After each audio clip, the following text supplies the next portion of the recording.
We believe small is beautiful, and that's the essence of our school. We have 200 pupils, approximately 200 is our current number, and we have a maximum of 20 per class. And this is intentional.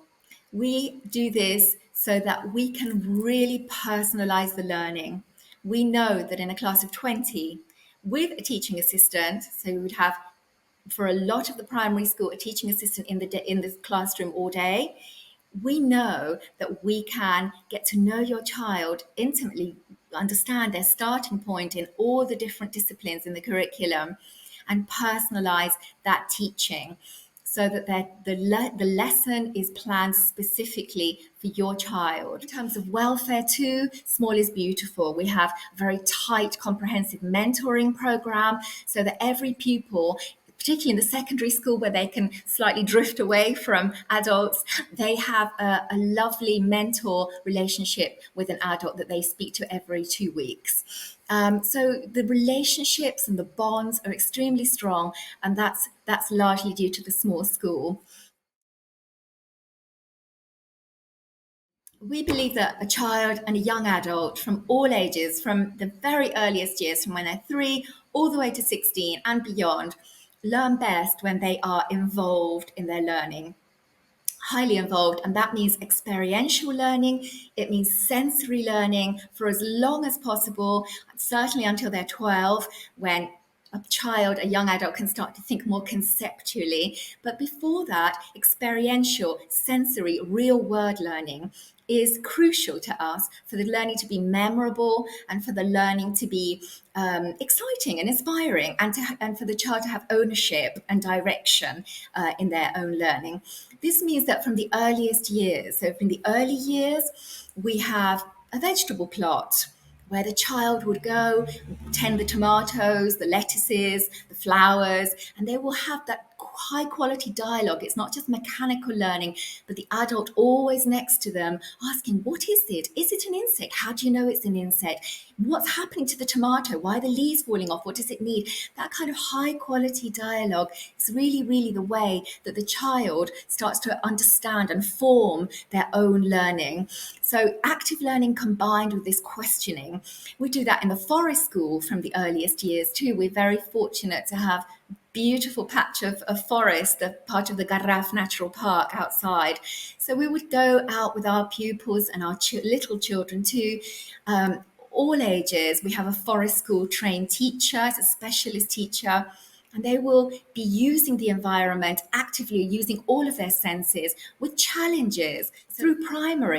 All through primary is project-based learning, which means the child will work through a project, and the project might be ancient Greece. But again, it's sensory experiential where the child is at the center of the learning. The child will dress up and make clothes like an ancient Greek. They will create recipes. They will take the mythology and the legends into the theater.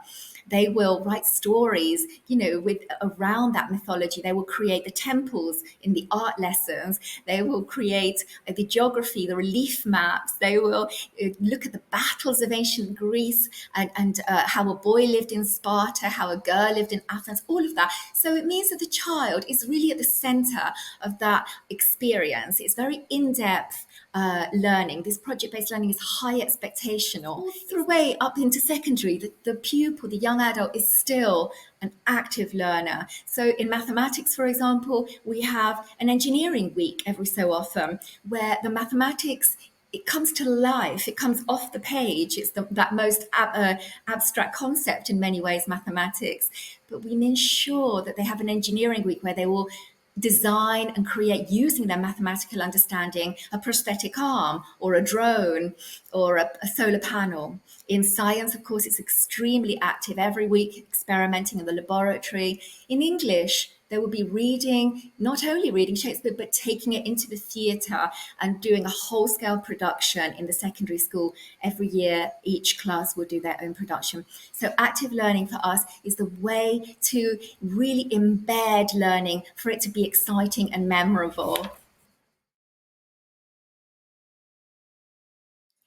So, a thinking school, what does that mean? For us, it's really crucial that the child is really involved in the higher order thinking of their learning.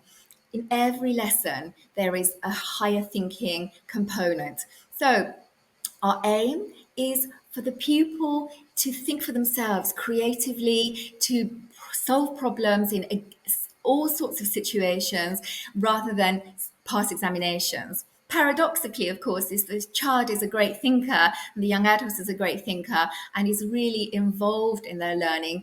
The exam results are higher in any case. So we don't have to teach the test. It just so happens that if we embed and foster these beautiful thinking skills, the pupil flies in examinations. And that's what we find at the end. At the compulsory examinations at 16, the UK examinations, the GCSEs, our pupils have a very high attainment record, higher, considerably higher than, really significantly higher than the UK national average. And no surprise, because the questioning is there in every hour of our learning. So the questioning that we give is encouraging our children from the youngest age, like the child on the vegetable patch, all the way up to 16, to analyze, to observe closely and slowly, to think deeply, to hypothesize, to evaluate. And then at the very top of the thinking pyramid is to create. So involving all of these thinking skills. So not the very simple traditional thinking skills of recall and memorization, but analysis, hypothesis, evaluation, and then creation. Um, Our teachers are really curated, and we have a teaching body of very good ratios in our teaching in our school. We have 28 teachers for 200 pupils, so you can see that we really, really invest and believe highly in the human element. As instrumental in inspiring the people, guiding the people, and leading. We have specialist teachers who have that passion and that love for their subject. So our drama teacher, every child has 1 hour of drama throughout their school career, is a trained actor as well as a teacher.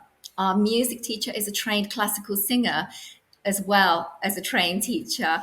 Our ICT teacher is a programmer. So we have all these highly specialized staff. And the reason for that is not, obviously, there's in-depth learning, which is really exciting for the pupil. And they're right to have the highest possible learning, but also is the wonder and the magic that when they step into that space with that teacher, some of that magic of the theatre is rubbing off, or of the music teacher is rubbing off. All that depth of experience and that inspiration is the sense of wonder that those teachers can give. It's not just a classroom teacher who has various specialisms. So this is a very exciting phase for us. After 14 years of resisting great growth, we've had this very controlled growth where we've grown by about 25 pupils every year, which has made us reach this magic number of 200. And we're oversubscribed. We have a lot of pupils that we turn away now, and we're very keen for more pupils now to be able to benefit from our methodology, our philosophy. We've seen that our very controlled growth has guaranteed the quality of care, of welfare, and of academic success. We are expanding for various reasons. One, because we turn these children away, so we will now, instead of suddenly exploding into a two-form school, which means 2 classes at year 2, 2 at year 3, we will see if we have too many pupils beyond the 20 for year 2, we will then maybe make 2 classes of 15 children. So again, it'll be slow, controlled growth to guarantee that quality of care and teaching. We will also expand into the 16 to 18 range. This has been much desired for some years now, so we're very excited to be taking the step. So in the next 2 years or so, we will be able to offer the International Baccalaureate to our 16-year-olds so that they can complete their time with us and then go on to universities around the world. So we have 1,000 extra meters for sports facilities. and we will be shortly creating 3 different sports courts there for different types of sporting activities. And we will be building a secondary block, a separate secondary block, to house our secondary school. So we're very excited. The big challenge, and we know that we can do it now, is to preserve that loving family feel, the care and the personalised aspect for each pupil. So we never aspire to being a large school, a macro school. We know small is beautiful, and that's where we're going to stay while still taking our children all the way to 18.